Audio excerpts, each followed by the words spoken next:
I just, doing a hockey game on a Thursday and a lacrosse game on a Saturday. I gotta be careful with the puck and the ball. But the good news is they play to win, and one team wins, one team loses, and generally I should be okay. But I got the best of both worlds: a Pete's game one night and a National Lacrosse League game 2 nights later. That's a pretty good gig for sure.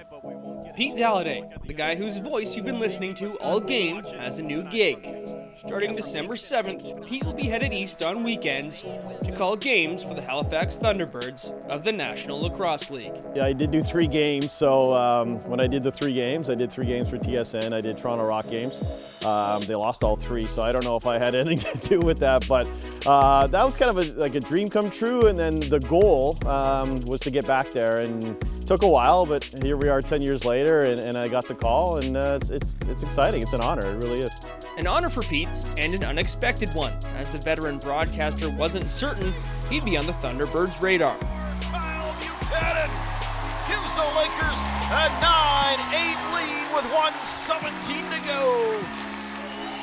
Well, yeah, I didn't see it coming, and I kind of I didn't apply for it. Yeah, you're right. This one just sort of found me, which you just never know. You just never know, and that's why you kind of got to be at your best at all times, because you don't know who's watching or who's going to see a clip, and that's sort of what happened here. They kind of saw it on YouTube or did some research. They were doing their homework and found some YourTV clips of me doing Lakers games. And when you're sitting at the Evinrude Center inside a glass booth, and when it's 33 degrees outside, you're wondering, what am I doing? But you just never know, and it's turned out, and it's been a good run. Yeah, it's up there for sure. You're right. I've been really lucky to broadcast, first of all, with the Peterborough Petes, who I consider the best junior hockey team of all time. I mean, you can't go anywhere where people don't mention the Petes. So to be one of their broadcasters for so many years and to do a lot of those games with my dad, truly an honor for sure. The Lakers, same thing with lacrosse. But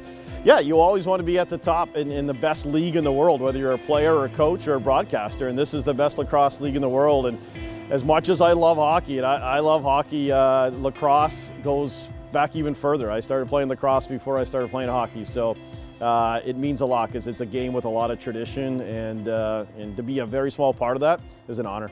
Pete's history with the game is the reason why we met at the Park Street Knights of Columbus Legacy Bowl, Pete's old stomping grounds where he honed his craft and his passion for the game. Yeah, it's this is the second time I think I've cried on this show. I ever got emotional, but I was like 2 years old on this Knights of Columbus, and that's why I was like, let's meet at the Knights of Columbus, because I love it. It's like every time I step on here, and it's changed over the years a little bit. It used to have like these ugly green boards, but with holes in them, and it's dressed up a little bit. But yeah, means a lot. I grew up on Park Street, South End kid, GE just around the corner. And this is where I dreamt of playing one day for the junior team and the senior Lakers, and those dreams came true. I wasn't a great player by any means, but I can say I got there, and I played with a lot of great players, and to think that it's kind of started right here, as well as we have big deep yards in the South End. We play a lot of backyard lacrosse as well in the backyards, and that's sort of where it all began for a lot of players. And it actually, in a roundabout way, makes me sad a little bit that. You see a little bit of it going on, but not a lot of kids just pick up a stick and come here to the Knights of Columbus Bowl, and hopefully that changes. Lacrosse is growing. Hopefully we can do that in Halifax, where kids, you start seeing them walking down the street with a lacrosse stick in their hand, because as the great John Grant Sr. Would say, you always got to have a stick in your hand, and that's, here I am all these years later, and I'm still carrying the stick to the rink. So now Pete will be carrying his stick to the rink, along with a message about the game he loves, from Peterborough to Halifax, then across North America, broadcasting with the National Lacrosse League. Well, I've been fortunate, because obviously just having done hockey here in a hockey town, and lacrosse in a lacrosse town, I don't know that I've had to sort of be that messenger where I've had to sort of sell the game at the same time. That being said, I've always thought I could be that guy. Whenever I've heard about a new lacrosse team or even a new hockey team going to a new city, I thought, well, you know what, I might be a good guy for that job, because I know the game, having played it.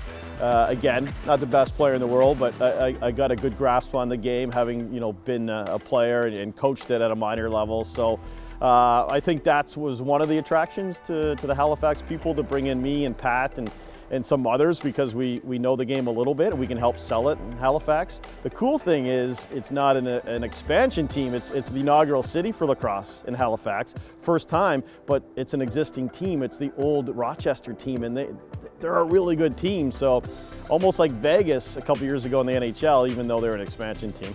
They were so good right off the hop, and the city just took it and loved them right off the start. And I think that's going to be the way it's going to go in Halifax. I hope so.